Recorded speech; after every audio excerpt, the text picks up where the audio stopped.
Meron tayong quick review ngayon tungkol sa ating optocoupler. Ayan,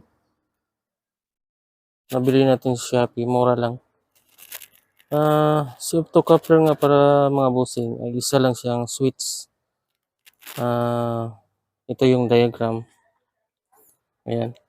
So, so kailangan natin siyang supplyan ng power para gumana yung ating opto. So, para lang siyang switch, no? Galing siya sa D6.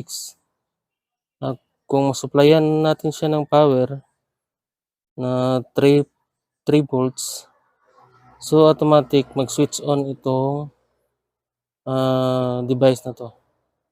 So, papunta dito sa ground. At ito namang sa pin 2 ay papunta naman sa ating Queenslet.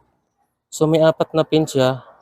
So, makikita niyo naman sa diagram, itong pin 1 ay isa itong positive. At pin 2 naman ay negative. Then ito, 3 is emitter. Then ang pin 4 is collector. So, ganyan lang diagram niya. Dahil ito yung problema natin sa ating mga bindo ngayon na pitik lighter. So, ito na yung mga solusyon natin mga bossing, no? So, ito na po yung diagram para sa ating opto.